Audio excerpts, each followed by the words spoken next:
कि आदरणीय रघुराज सिंह जी को मैं प्रणाम करती हूँ। मैं हिंदुस्तान की बेटी पृथक बुंदेलखंड राज्य बनाने का ऐलान करती हूँ।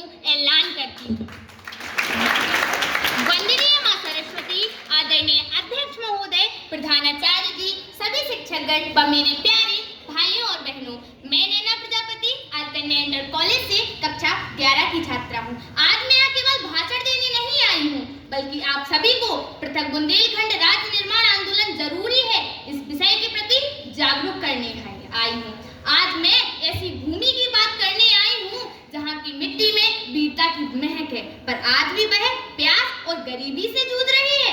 हाँ, मैं बात कर रही हूँ हमारे बुंदेलखंड की। सोचिए साथियों, बुंदेलखंड वही भूमि है जहाँ महाराजा छत्रसाल ने अन्याय के खिलाफ तलवार उठाई और रानी लक्ष्मीबाई ने कहा था कि मैं अपनी झांसी नहीं दूंगी। यह वही भूमि है जहाँ हर कण में इतिहास बसता है।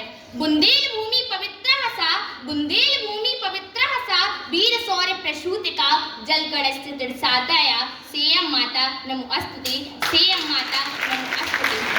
अर्थात बुंदेल भूमि पवित्र है, वीरों की जननी है, जो आज भी पानी की हर बूंद के लिए तरस रही है। हे मां बुंदेलखंड, तुझे मेरा नमन। कभी सोचिए, जो भूमि वीरों की जननी है, वह आज भी अनेक समस्याओं से जूझ रही है। यहाँ के खेत अब भी सूखे हैं, यहाँ के लोग रोजगार की तलाश में लगातार पलायन करते जा रहे हैं।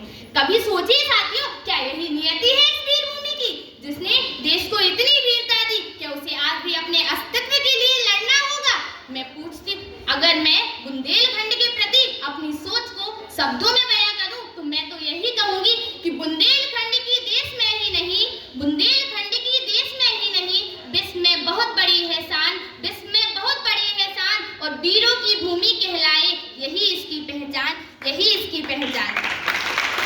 कभी सोचिए, बुंदेलखंड अब दो हिस्सों में बंट चुका है।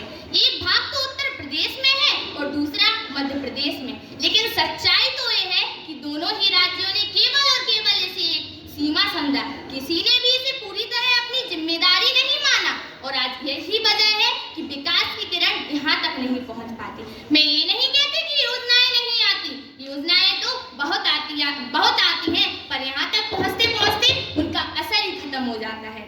कभी यहाँ की सड़कें अधूरी रह जाती है, तो कभी युवाओं के रोजगार की बात अधूरी रह जाती है। और आज यही कारण है कि बुंदेलखंड के लोग कह रहे हैं, हमें दया और राजनीति नहीं चाहिए, हमें केवल और केवल अपना हक चाहिए, अपनी पहचान चाहिए। हमने देखा है, जब छोटे राज्य बने जैसे झारखंड, उत्तराखंड और छत्तीसगढ़, तो वहाँ का विकास हुआ, लोगों की जिंदगी बदली, उनकी आवाजें सुनी जाने लगी। तो फिर बुंदेलखंड क्यों पीछे रहे? क्या बुंदेलखंड का बेटा मेहनत नहीं करता?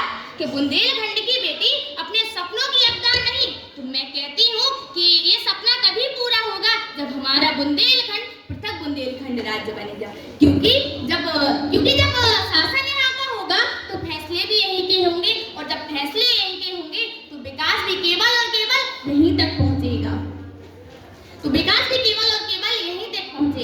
मैं ये नहीं कहती कि हम अलग होना चाहते हैं, लेकिन हम अपना हक चाहते हैं, अपनी पहचान चाहते हैं, और अपना बुंदेलखंड राज्य चाहते हैं। अब वक्त आ गया है कि यह भूमि अपने हक के लिए खड़ी हो जाए। अब वक्त आ गया है कि बुंदेलखंड की आवाज पूरे देश में गूंजे। हमें चाहिए सम्मान, विकास और अपना बुंदेलखंड राज्य। यह भूमि